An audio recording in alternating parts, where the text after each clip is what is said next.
श्रोता बंधु,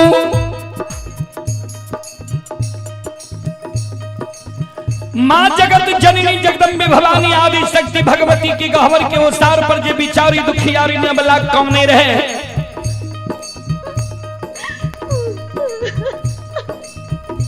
मां जगत जननी जगदम्बे भवानी आदि शक्ति भगवती के दया लग गए। आदि शक्ति भगवती पर प्रत्यक्ष दर्शन अबला के दै छै। अबला बिचारी तोरा गोद में खिलौना चाही। अबला कल के हाँ मां जगत जननी कहलकिन जे तोरा गोद में खिलौना चाही, तोरा हम युवती लगा दै छियै, तोरा गोद में खिलौना भए जेता। नहीं आंख से आंसू गिरावा, नहीं जार बेजार काना। हे अबला, हे सलखो, हे बिचारी,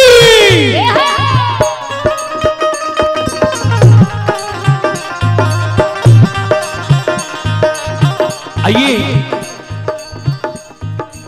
अभी जो आप लोग यह कार्यक्रम देख रहे हैं,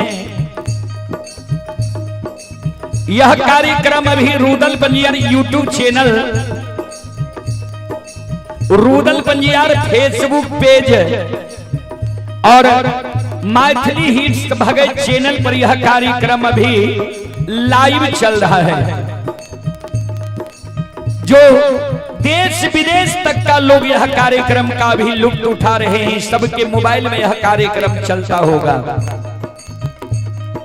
उसी कड़ी में कुछ श्रद्धालु पुरस्कार लेकर आए हैं। राजेश कुमार मंडल, राजेश कुमार मंडल जी की ओर से श्रद्धा की साथ बड़ी उदार दिल से शानदार 51 रुपये की पुरस्कार आए हैं।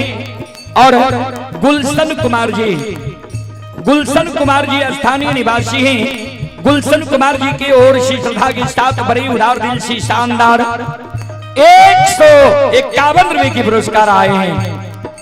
श्रद्धालु को बहुत बहुत धन्यवाद, लाख लाख शुक्रिया, बहुत बहुत साधुवाद। जय हो दानी श्रद्धालु की जय हो, जय हो दानी श्रद्धालु के समस्त परिवार की जय हो।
मां जगत जननी जगदम्बे भवानी आदि शक्ति भगवती अबला के कहे बिचारी, घर पाछुआर बा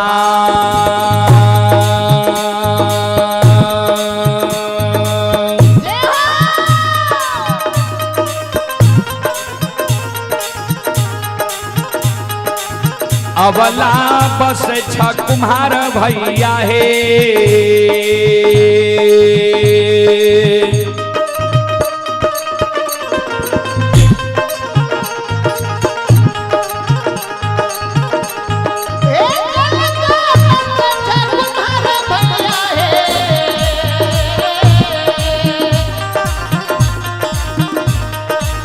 अबला हे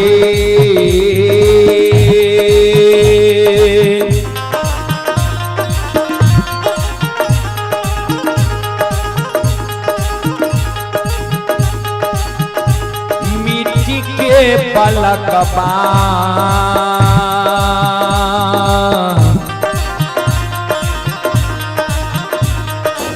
लिहो बनपा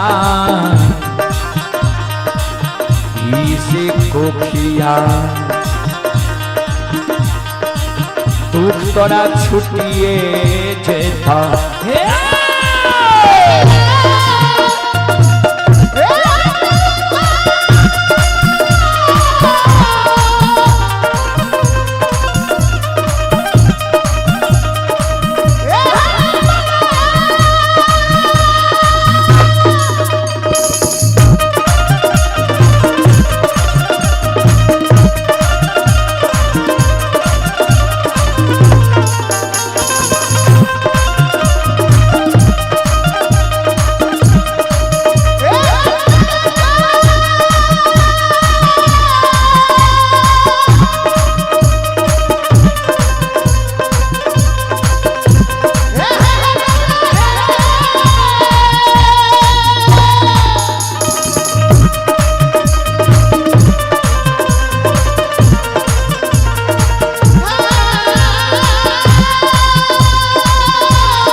श्रोता बंधु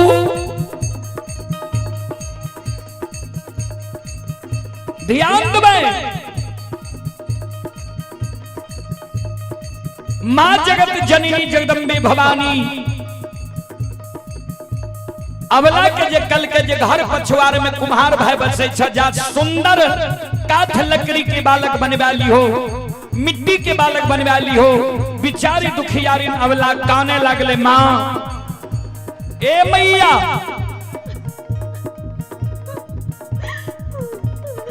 मिट्टी के बालक ठेस लागत फूट जाय छै, मिट्टी के बालक मां हमरा नहीं चाहिए। मां जगत जननी कल के जो तोरा मिट्टी के बालक नहीं चाहिए, चल जाने कमार भाई के द्वार, सुतिहार भाई के द्वार, बधाई भाई के द्वार सुंदर काठ लकड़ी के बालक बनवाली हो, दाई माई तोरा उल्हन पराग दनाई छोड़ देता।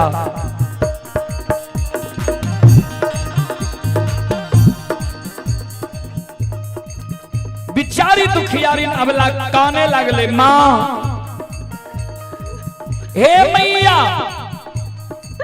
काठ लकड़ी के बालक भी मां हमारा नहीं चाहिए। मां जगत जननी कहलखिन से क्या अबला काने, अब मां जगत जननी के कहे मां सुनो,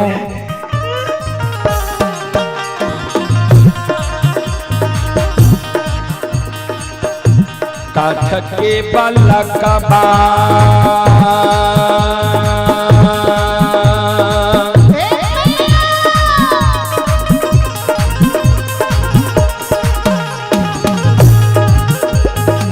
ये माई हिले छै नहीं डोले छै ये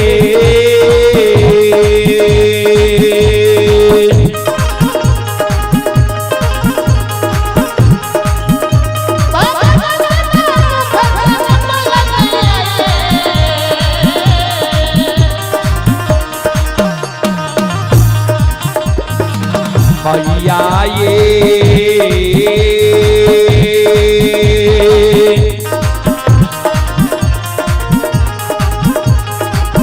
नहीं पिए छै बत्तीसो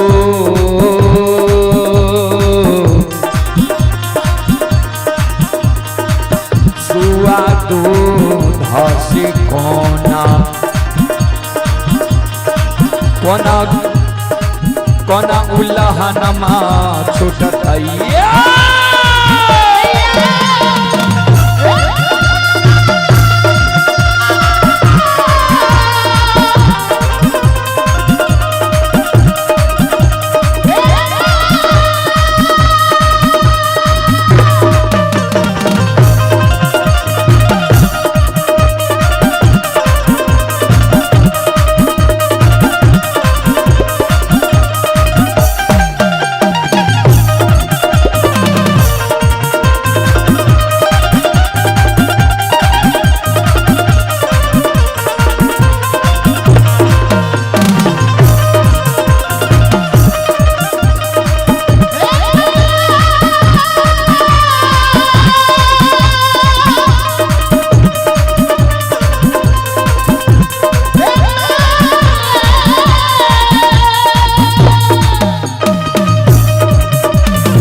बिचारी दुखियारी ने अबला जी मां जगत जननी के कल के जे काट के बालक ने हिले छे ने डोले छे आ ने बत्ती सुआ दूध पिए छे काट के बालक मां हमरा नहीं चाही।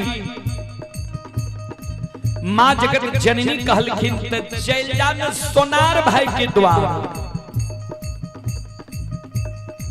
सुंदर सोना के बालक बनवाली हो दाई माई तोरा उल्हन पराग दनाई छोड़ देता। बिचारी दुखियारी अबला काने लगली मां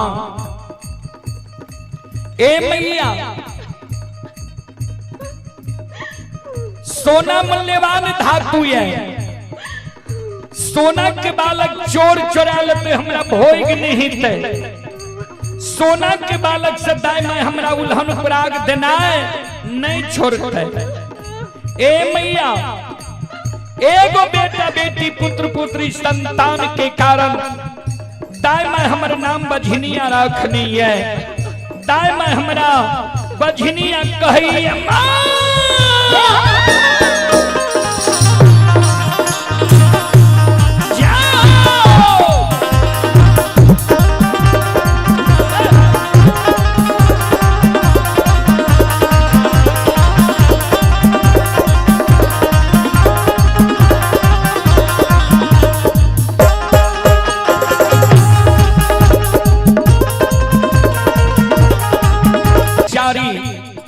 नहीं तोरा मिट्टी के बालक चाहिए, नहीं काठ लकड़ी के बालक चाहिए, नहीं सोना के बालक चाहिए, तू कम नहीं किया छो।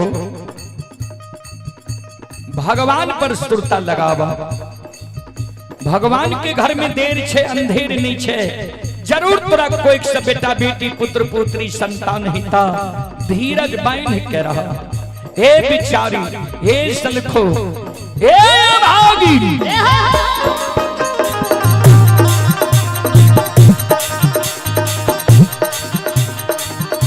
धीरज बांधा धीरा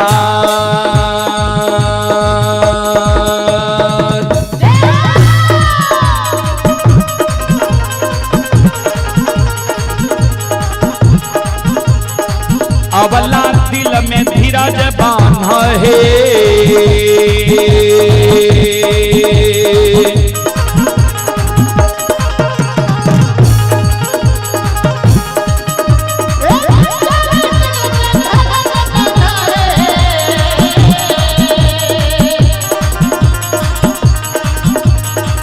अवला है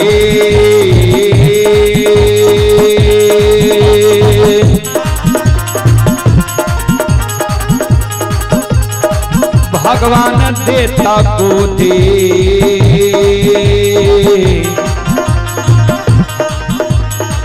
मैं लाला नमा से भूखिया तू तोरा छुटिए जैता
माता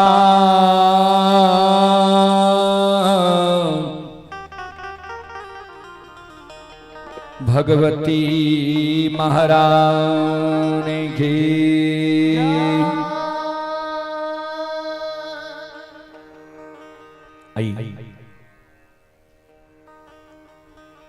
अभी जो यह कार्यक्रम लाइव चल रहा है, इसी के जरिए कुछ श्रद्धालु पुरस्कार भेजे हैं। आप हैं सविंद्र कुमार यादव जी। सविंद्र कुमार यादव जी ग्राम पिपराही, थाना लोधी, जिला मधुबनी के निवासी हैं।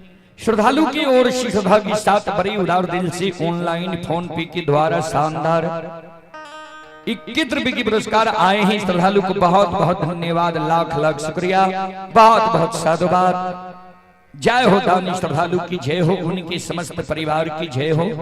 और एक श्रद्धालु की ओर से 21 रुपए की पुरस्कार आए हैं। श्रद्धालु को बहुत बहुत धन्यवाद, लाख लाख शुक्रिया, बहुत बहुत साधुवाद।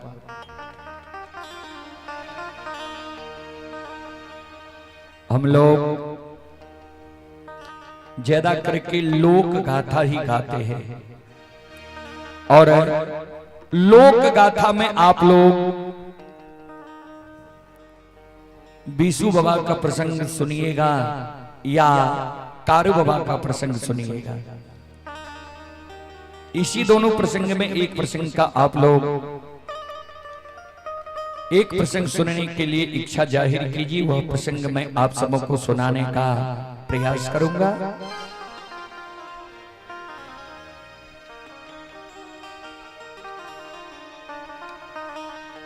आइए, आप हैं राजकुमार जी की ओर से ऑनलाइन फोन पे के द्वारा शानदार 21 रुपए की पुरस्कार आए हैं। श्रद्धालु को बहुत बहुत धन्यवाद, लाख लाख शुक्रिया। कवि लिखे हैं,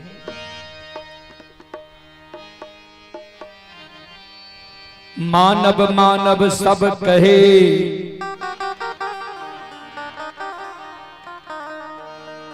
मानव में है कछु भेद, कुछ मानव देव भयो,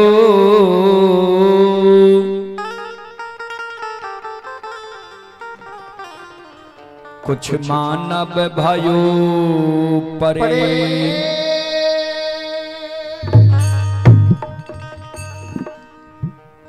मानव मानव सब कहे, मानव में है कछु भेद, कुछ मानव देव भयो, कुछ मानव भयो परे।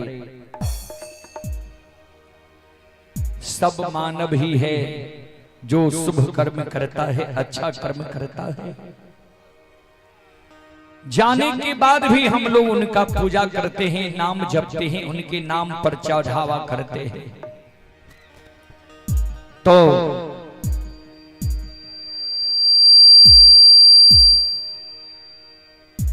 उसी में हमारे महान संत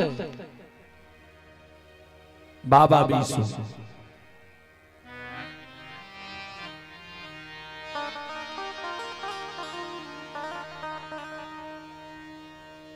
आइए, आप हैं मंचन यादव जी। मंचन यादव जी की ओर से श्रद्धा के साथ बड़े उदार दिल से 201 रुपए की पुरस्कार आए हैं। श्रद्धालु को बहुत बहुत धन्यवाद, लाख लाख शुक्रिया, बहुत बहुत साधुवाद। एक बार श्रद्धालु के नाम पर आप लोग जोरदार ताली बजा दीजिए। बोल बोल साच दरबार की।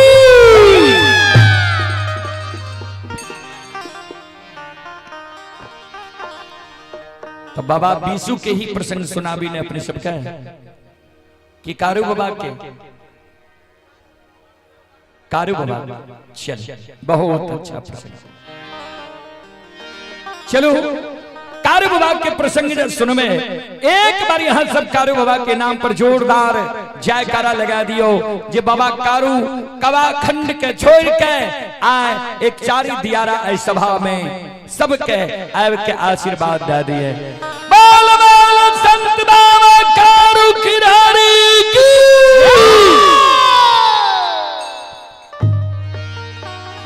हे यो सुनो सुनो सुनो भैया सुनो भई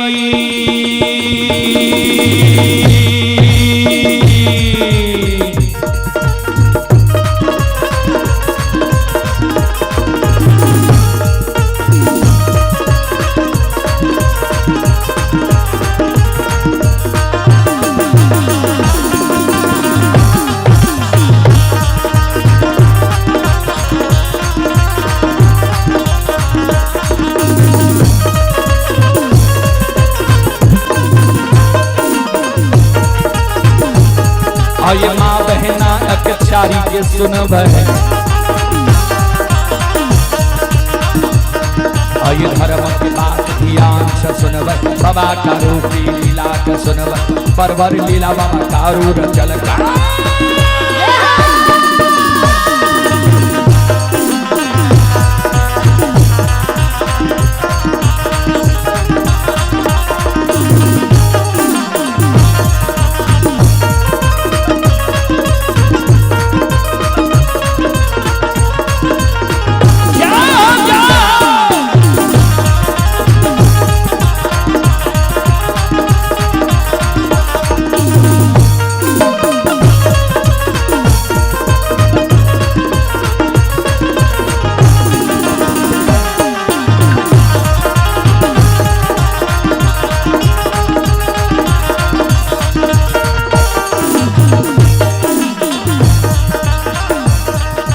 भागत के बेर भगवती के सुमरा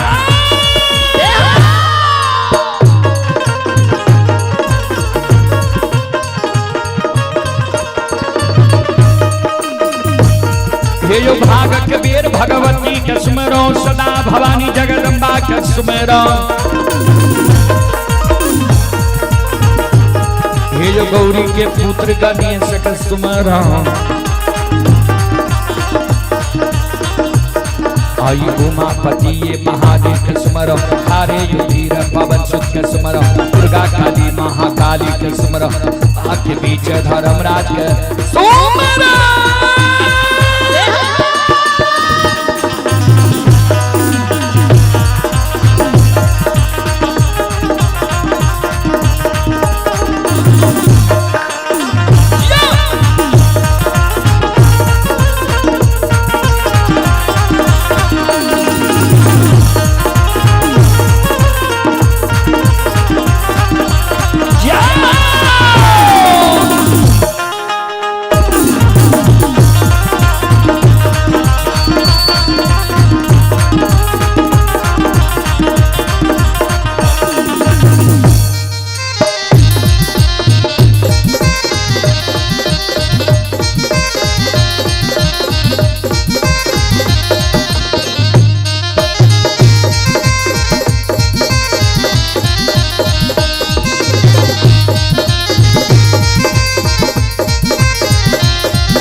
आइए पुरस्कार की ओर आप हैं बलदेव पासवान सुपुत्र शिवराज कुमार सुपुत्री शिवांशी कुमारी ये बलियासपट्टी वार्ड नंबर 9 जिला सुपौल के निवासी हैं श्रद्धालु राजस्थान में ट्रक ड्राइवर हैं श्रद्धालु की ओर से श्रद्धा के साथ बड़े उदार दिल से 21 रुपए के पुरस्कार ऑनलाइन फोन पे के द्वारा राजस्थान से आए हैं श्रद्धालु को बहुत बहुत धन्यवाद लाख लाख शुक्रिया बहुत बहुत साधुवाद जय हो दानिक श्रद्धालु की जय हो उनके समस्त परिवार की जय हो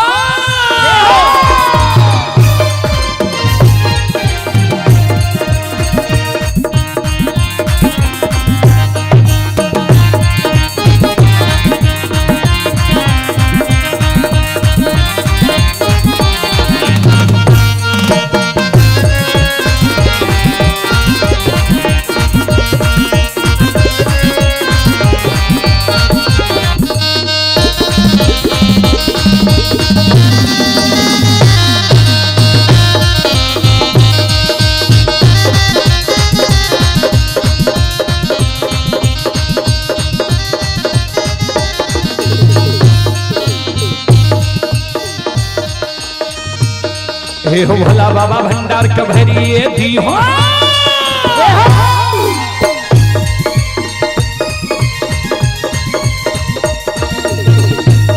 हे हो भोला बाबा भंडार कभरिए दी हो ज्ञान के दीप सरस्वती जलई हो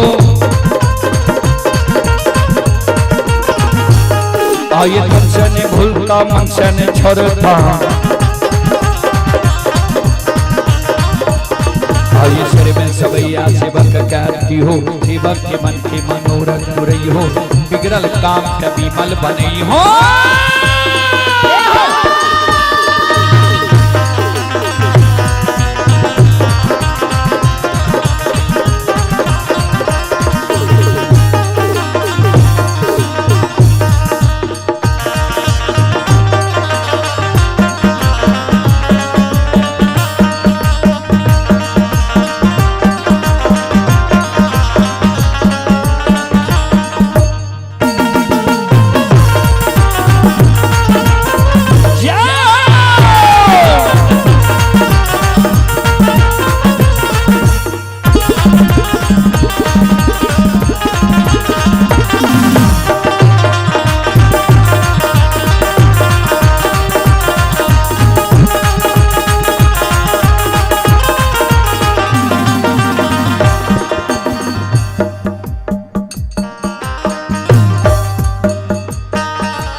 हे यो कामा धर्म के लीला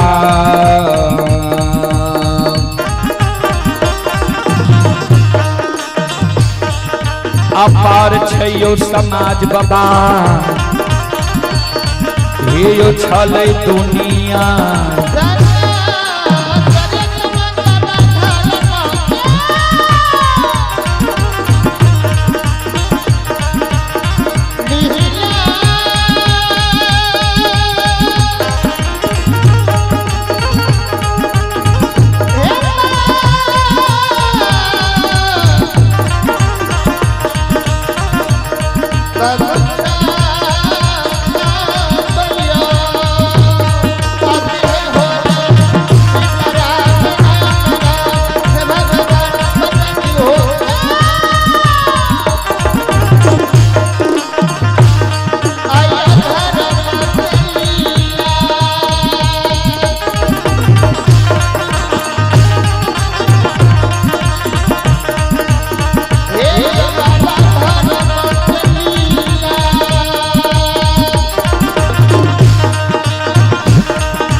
धर्म के लीला यही दुनिया में अगमय अपार छै।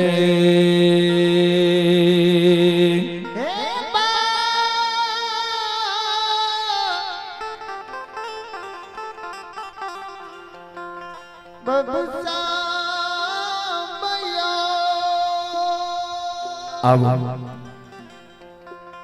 संत बाबा कारू के परिचय जान लिया।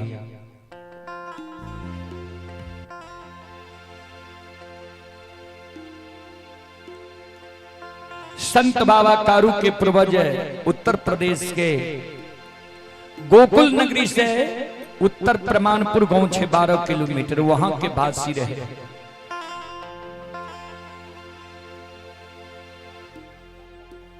आइए आप हैं बम यादव। बम यादव जी की ओर से श्रद्धा के साथ बड़े उदार दिल से शानदार 201 रुपए की पुरस्कार आए हैं। श्रद्धालु को बहुत बहुत धन्यवाद, लाख लाख शुक्रिया, बहुत बहुत साधुवाद। बाबा रमनी खिरहर के 2 संतान, अरियार खिरहर बरियार खिरहर। बाबा बरियार खिरहर के 1 संतान भातु खिरहर। बाबा भातु के 4 संतान छुनहाय खिरहर, नंद खिरहर, भागा खिरहर, दीना खिरहर। नंद बाबा के द्वारा मायामती माता के गर्भ से 4 संतान जन्म लेके महीनाथ, कारू, साहबी, लछन 4 भाई कारू बाबा। जय में साहबी बिना शादी शुदा के मर गए, नावल्द भै गए। पैर के ज्योतिष पंडित विद्वान बन ले रहा है। कारू बाबा के ध्यान देवे, पूर्व समय में जो बूढ़ा बाबा सब गाय भैंस लाकर जंगल जाए रहे, शुभ दिन गुना के जाए रहे। कारू बाबा गाय लाके गले चरावल अगहन मास पलवा जंगल। पलवा वर्तमान में सहरसा जिला और दरभंगा जिला के बॉर्डर पर छे। आप जंगल नहीं रहले बाबूजी। ता गाय के खूटा जगारे लागले त कारू बाबा मां कमला के नाम से कोबला कल के रहे। मां कमला, आए हम गाय लाके एलिए ये पलवा जंगल। नीक सुख से गाय बछरू मनहा सार जंगल में 6 महीना गुजर क्या लेते। बाघ सिंह गाय बछरू एक घाट नम्या दबा। गाय बछरू के कुश के कलेप नहीं लागे दबा। जय दिन गाय लाके महापुरा नगरी जेबे तोरा नाम से छाकी जनार पान प्रसाद चढ़ा दब, तब गाय लाके जेबे।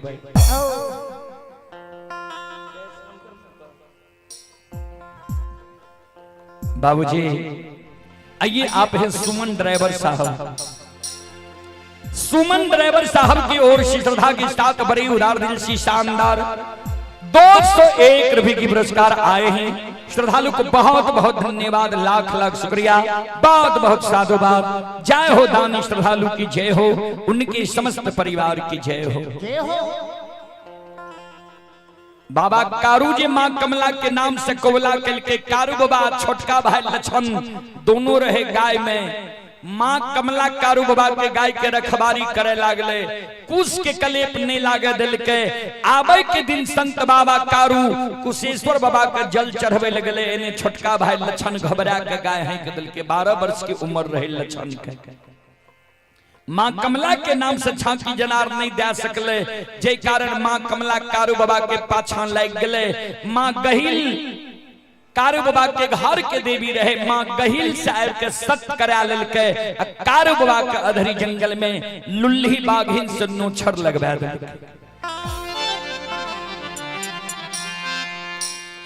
संत बाबा कारू के समाज के लोग दीना चचा महापुरा नगरी ले के कारू बाबा के धर्म पत्नी के लावल गले। सब कारू बाबा के सूरत निहर निहर कान। लेकिन बाबा कारू जे अधरी जंगल में मरे रहे। लुल्ही बाघिन जे नोछर लगल के त कारू बाबा बाबा ओघरदानी नक्षेश्वर नाथ के अनन्य भक्त रहे। कारू बाबा के स्थान जे यहाँ सब गेल हेवे तो महापुरा नगरी से 2.5 किलोमीटर दक्षिण छे बाबा नकुचेश्वर धाम। बाबा नक्षेश्वर नाथ के बाबा कारू सुमरन केल के अधरी जंगल में बाबा ओघरदानी दर्शन दिल के। कारू बाबा कल के हमारी इच्छा ये माय से मिली, पत्नी से मिली, बोर भाई से मिली, कुटुंब कबीला से मिली, तब हमर प्राण छूटे। बाबा ओघरदानी 7 दिन के आयु और बढ़ा दिल के 7 दिन और तू जिंदा रहबो, चल फिर नहीं सकबो, यह अवस्था में रहबो। 8 दिन पर तोहर प्राण छूटता। 8 दिन बाबूजी उस समय चले ले। छोटका भाई लछन कारू बाबा के सिरहान में बैसल छई। कारू बाबा के सूरत निहार निहार लछन काने जे आय दादा भाई दुनिया से विदा भै जैते। लछन जे काने रहे, लछन के 2 बूंद आंसू कारू बाबा के सिर पर गिर गए। कारू बाबा के आंख खुलले। कारू बाबा मरे के बेर में लछन के कहे सहोदर ने कानो। हे हो सबके भाई दुनिया में अइलैया, सबके भाई दुनिया से बारी बारी से विदा भै गेलैया। केकरो भाई नहीं सदा रहलैया, नहीं ककरे भाई सदा रहते। धीरज बांध ला ने कानो। छोटका भाई लछन कारू बाबा के गला में गला मिल के मरे के बेर में काने। दादा भाई हे हो माय के कोख से जन्म ले लियई।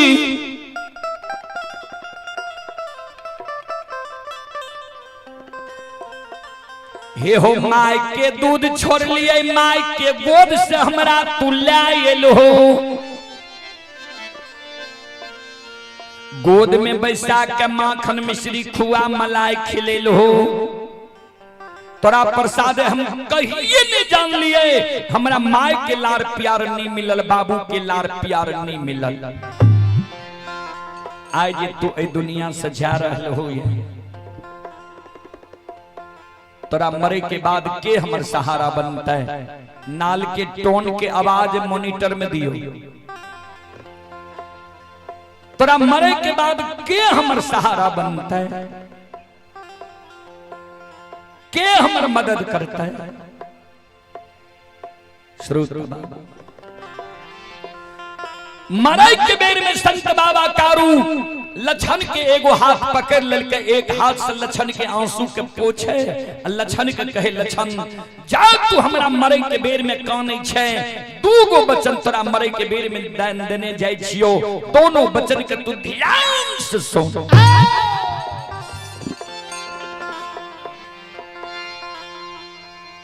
हम जब मर जइबई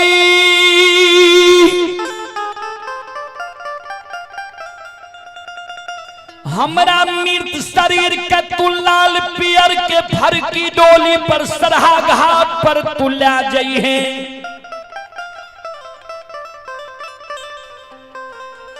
सरहा घाट पर उत्तर दक्षिण के आंची में हमरा सोला दिहे।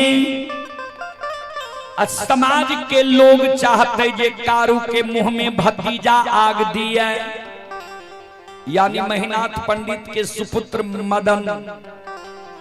लेकिन भतीजा के हाथक आग हम स्वीकार नहीं करबो। किया ता सहोदर हमरा हमर विवाह भेले, दुरागमन नहीं भेले। भगवान हमरा जान से बेटा बेटी पुत्र पुत्री नहीं दिलक है, लेकिन तोरा हम भाई नहीं बेटा जन के पोसलियो ये मुंह में आग ले के कारण। समाज के लोग कतबो मना करते, समाज के लोग के बात नहीं मानी है। अचरा कोपिन पहिर ली है, सात बंधन की ऊक बना ली है। जना लोग घूम घूम के माय बाप के मुंह में आग दे छे, वही समान महपुरा नगरी में आ भाई आके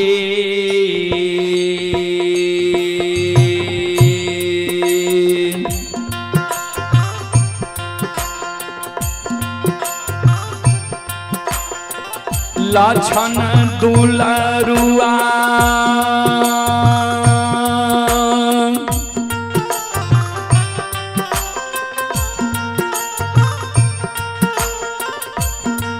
आरे भाई या के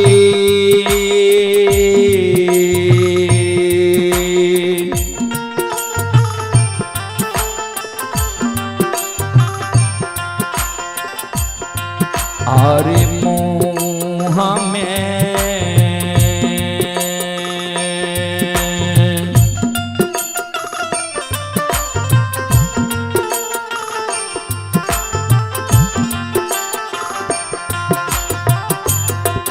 हेरैया गिया दिहे रे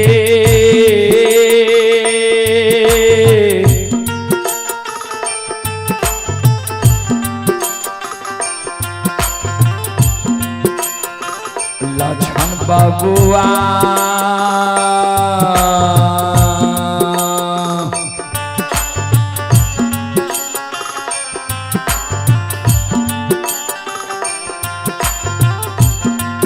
हेरो भैया महापुरा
आइए पुरस्कार की ओर।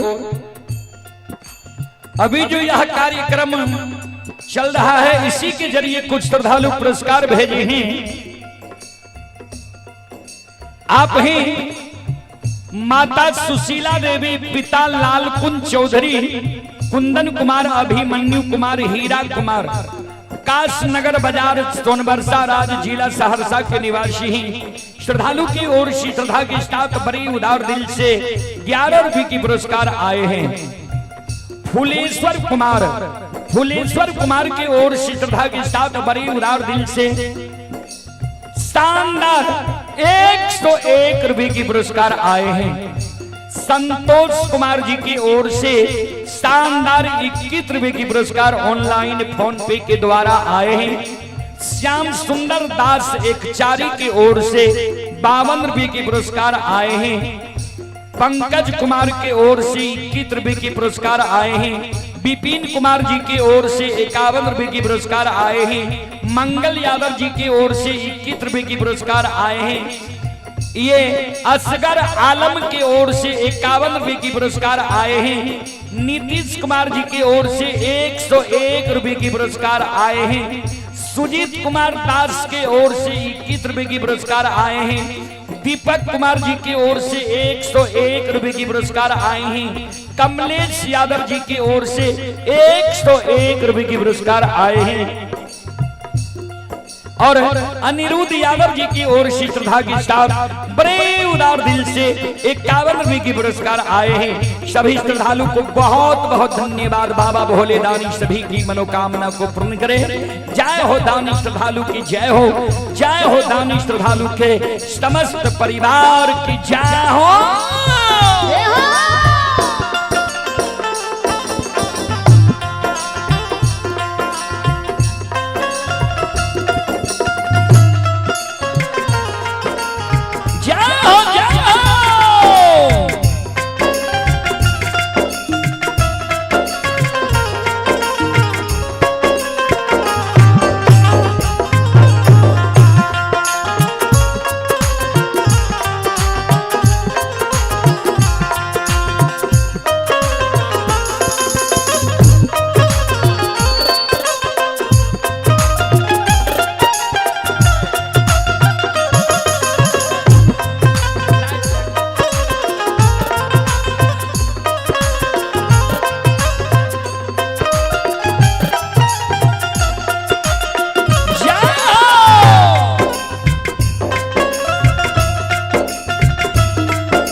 हमारा मुंह में तो अपना हाथ से आग दी है।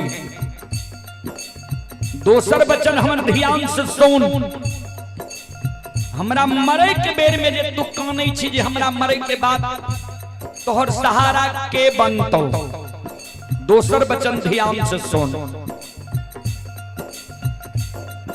जहिना जिंदा में तू हमरा बड़ भाई पिता तुल्य होय छे, पिता तुल्य मानने एले, हमहू तोरा छोट भाई अनुज भाई पुत्र के समान होय छे, पुत्र के समान तोरा मानने एलियो।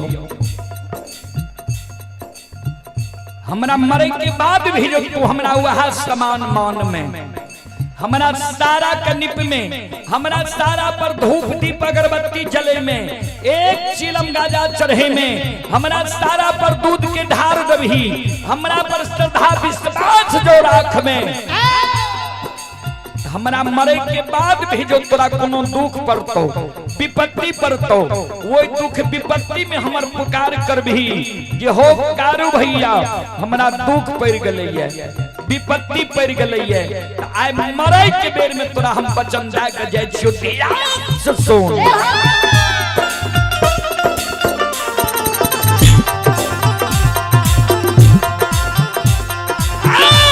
मारलो में सहोता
सहोदर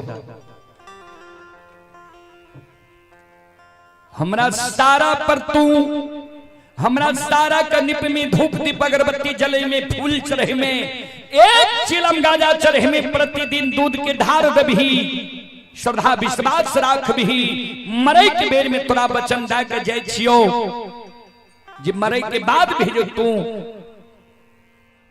हमर पुकार कर भी जे हो कारु भैया हमरा दुख पड़ गले विपत्ति पड़ गले ए दुख विपत्ति में हमर सहारा करहो मदद करहो मरे के बेर में वचन दा के जाय छियो मरलो में तोरा लिए हम सहोदर भाई बन करहो।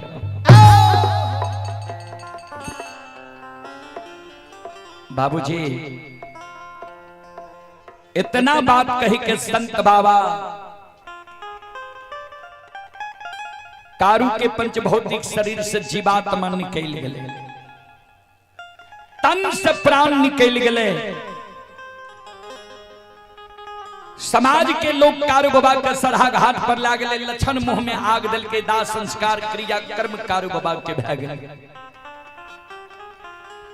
4 दिन कारु बाबा के मरल भेले, चौथे दिन से छोटका भाई लक्षण कारु बाबा के सारा के नीपे धूप दीप अगरबत्ती जलावे फूल चढ़ावे कारु बाबा के सारा पर दूध की धार दे। लक्षण संकल्प ला ललके जा तक कारु भैया के पूजा नहीं करबे ता तक भोजन नहीं करबे। आइए आप हैं विशाल कुमार और सागर कुमार की ओर से श्रद्धा के साथ बड़े उदार दिल से 101 रुपए के पुरस्कार आए हैं। नीतीश कुमार जी एक चारी के निवासी हैं, श्रद्धालु की ओर से श्रद्धा के साथ बड़े उदार दिल से 101 रुपए के पुरस्कार आए हैं। श्रद्धालु को बहुत बहुत धन्यवाद, लाख लाख शुक्रिया, बहुत बहुत साधुवाद। जय हो दानी श्रद्धालु की जय हो, उनके समस्त परिवार की जय हो। और आप हैं संत शिरोमणि श्रोदाबंधु विकास कुमार जी, शिवानी कुमारी, पिता ये सिंघो चौधरी, ये शिव टोल काशनगर बाजार सोनबरसा राज्य जिला सहरसा की ओर से 21 रुपए की पुरस्कार ऑनलाइन फोन पे के द्वारा आए हैं। श्रद्धालु को बहुत बहुत धन्यवाद, लाख लाख शुक्रिया, बहुत बहुत साधुवाद। ध्यान देवे लक्षण कारु बाबा के पूजा करे लागले। एक यादव वंश में अपने सब तनी तनी दूरी बना के बैस जाइयो।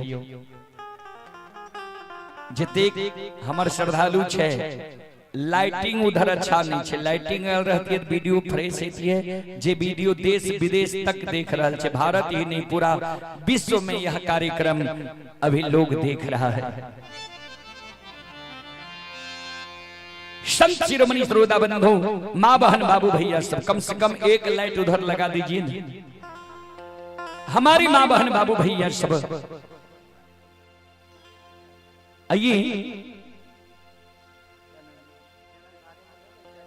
आइए आप हैं जनकधारी मंडल एक चारी दियारा के ओर से शानदार 51 रुपए की पुरस्कार आए हैं। बहुत बहुत धन्यवाद, बहुत बहुत साधुवाद। ध्यान देवे एक यादव वंश में कारु बाबा से बौर भाई काशी में पैर के ज्योतिष पंडित विद्वान बनले। समाज के लोग पंडित की उपाधि दे रहे, तो महीनाथ बाबा के बन गो महिषी। ध्यान देवे 3 पंचायत ब्राह्मण के ठाठ बन गो और 2 पंचायत महिषी बन गो।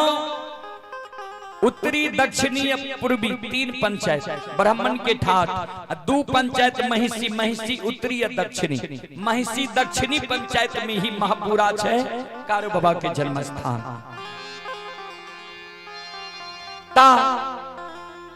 5 पंचायत के ब्राह्मण महीनाथ बाबा के हंस दुष् के मारे विद्वान के सभा में जे यादव वंश में कहीं पंडित भेलाये,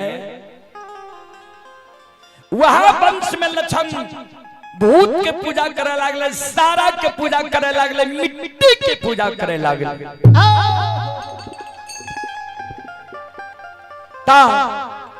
बनगांव महिषी के विद्वान लोग मन में सोचे जे वंश में काशी के पढ़ल पंडित ज्योतिष विद्वान आचार्य वही वंश में भूत के पूजा हेतै। जय दिन महीनाथ पंडित गौर पर चढ़ते वही दिन ने पूछबे आय 6 महीना कार्य बाबा का मरण भेलैया आय महीनाथ बाबा गौर पर चढ़ गेलैया। आय महीनाथ बाबा पाखैर के पेड़ तोर बैस के पोथी पुराण पढ़ै छै समाज के लोग के। पोथी पुराण पढ़ के समझावे छै आय महीनाथ बाबा के विषय छिए मानव जब मर जाय छै कर्म के अनुसार दोसर योनि में जन्म होय छै।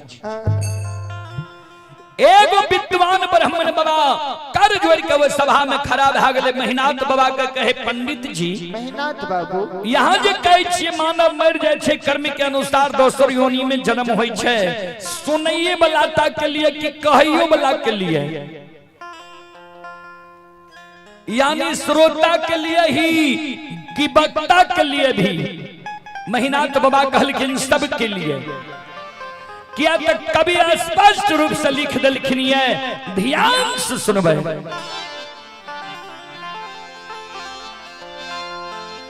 कर्म प्रधान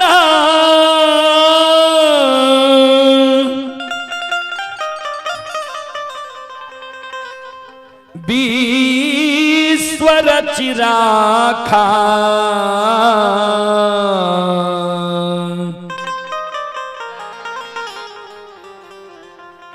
जो जस करई तास फल चाखा। आइए आप हैं भुवनेश्वर यादव जी की ओर से श्रद्धा के साथ बड़ी उदार दिल से 101 रुपए के पुरस्कार आए हैं। आइए आप हैं राजकुमार सहनी जी की ओर से 51 रुपए के पुरस्कार आए हैं। तुलसी झा बुद्ध चक छर सीमेंट गिट्टी बालू इत्यादि के लिए संपर्क करें। श्रद्धालु का नंबर है कॉन्टैक्ट नंबर है 6202004844 स्थान बुद्ध चक चौक से आगे टपुआ रोड में। श्रद्धालु की ओर से शानदार 51 रुपए के पुरस्कार आए हैं। आइए आप हैं अनिरुद्ध मंडल जी की ओर से श्रद्धा के साथ बड़े उदार दिल से टपुआ दियारा के निवासी हैं अनिरुद्ध मंडल जी की ओर से 151 रुपए के पुरस्कार आए हैं। श्रद्धालु को बहुत बहुत धन्यवाद लाख लाख शुक्रिया बहुत बहुत साधुवाद। जय हो दानी श्रद्धालु की जय हो उनके समस्त परिवार की जय हो। आइए आप हैं संतोष दास एकचारी दियारा के ओर से शानदार 51 रुपए की पुरस्कार आए हैं। श्रद्धालु को बहुत बहुत धन्यवाद लाख लाख शुक्रिया। आइए मोहित कुमार मंडल जी की ओर से 101 रुपए की पुरस्कार आए हैं। श्रद्धालु को बहुत बहुत धन्यवाद लाख लाख शुक्रिया बहुत बहुत साधुवाद। जय हो दानी श्रद्धालु की जय हो उनकी समस्त परिवार की जय हो। अइला सेवकिया बाबा तोहरे तोरिया हो बाबा हो।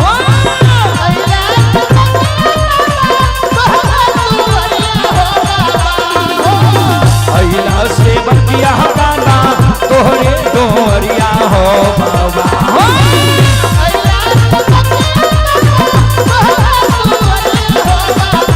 बाबा हो सेवक के मन के मनोरथ पूरी हो बाबा हो।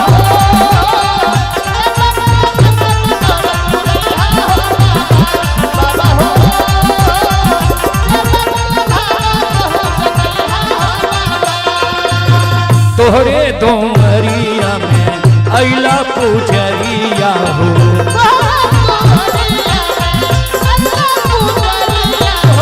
एक बेरा तेरी भी हो सेवन पर नजरिया हो।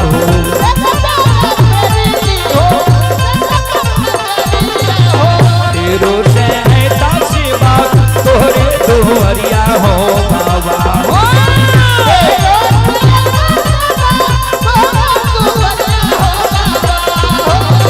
तेरो से ऐसा सेवा तोहरे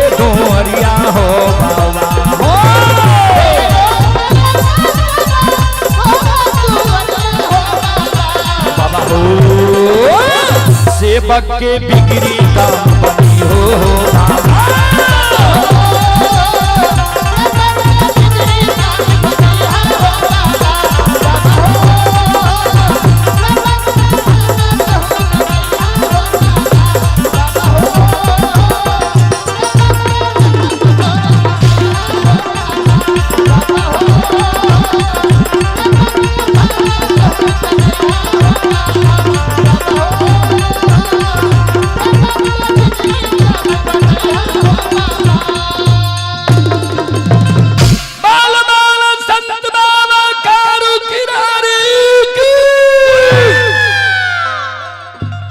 आप लोग भी समय समय पर दोनों हाथ उठाकर जयकारा लगाइए, कारण हम लोगों का पावर हाउस आप ही लोग हैं। तो आप सभी श्रोताओं से आग्रह है, जहां तक श्रद्धालु श्रोता बंधु खड़े हैं बैठे हैं, सबसे हम आग्रह करेंगे एक बार आप लोग दोनों हाथ उठाकर जयकारा लगावे।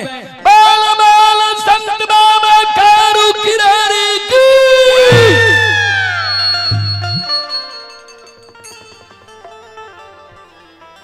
संत शिरोमणि श्रोता बंधु मां बहन बाबू भैया सब हम सिकंदर जी से आग्रह करेंगे, आप एक कॉपी कलम ले लीजिए और श्रद्धालु जो पुरस्कार दे रहे हैं उनका नाम लिखिए। 10-20 श्रद्धालु का एक ही बार घोषणा कर दिया जाएगा, कारण इधर से भी कुछ लोग आवाज लगा रहे हैं, इधर भी लोग आ रहे हैं। तो आप एक कॉपी कलम ले लीजिए और जो श्रद्धालु दान दे रहे हैं सबका आप नाम लिख ले लीजिए। संत शिरोमणि श्रोता बंधु कारू मर गेल,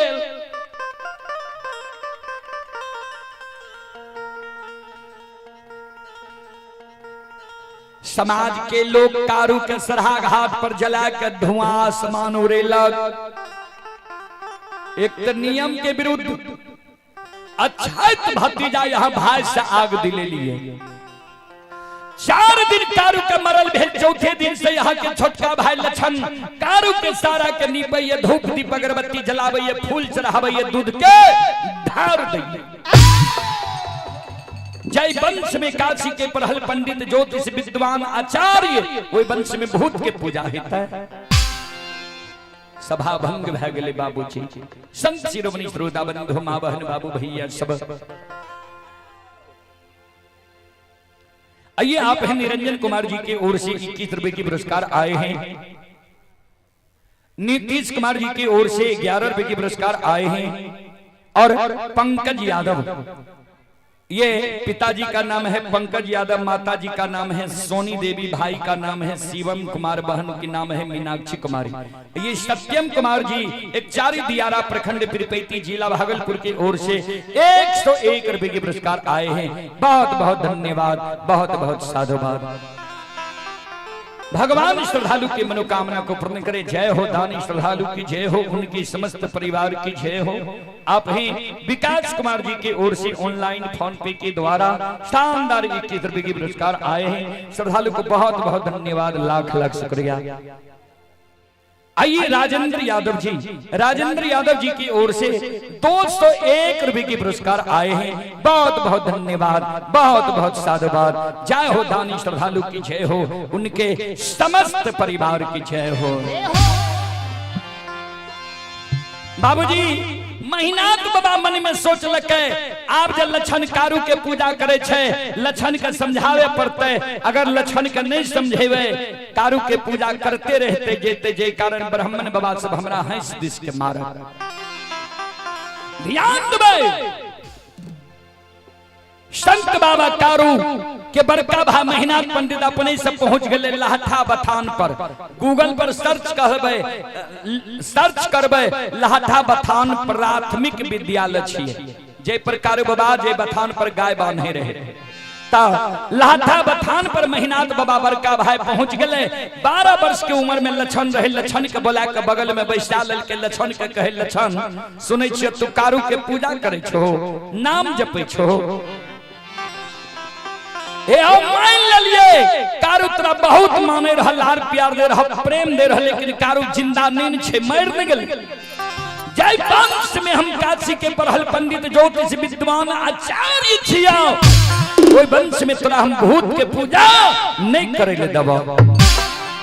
से लक्षण हे हो कारू वही के हो पू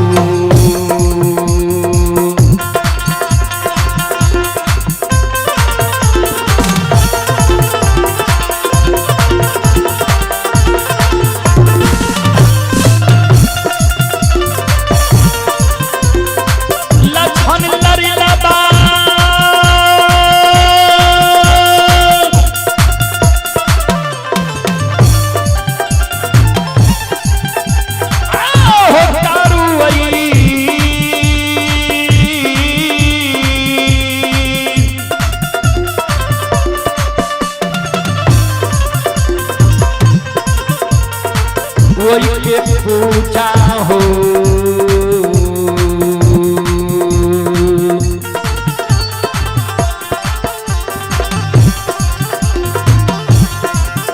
हे हो छोड़िए ते हो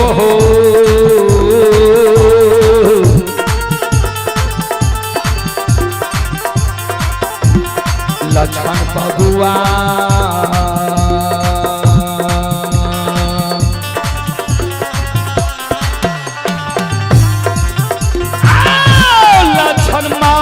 पूरा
छोड़ दे और नाम लेने भूल जा मोहा मुही लक्षण कुछ नहीं कहल के कारू के पूजा करना छोड़ब कि नहीं नाम लेना भूलब कि नहीं किया कारू बाजे कह के गले मरलो में पूजा कर भी तो भाई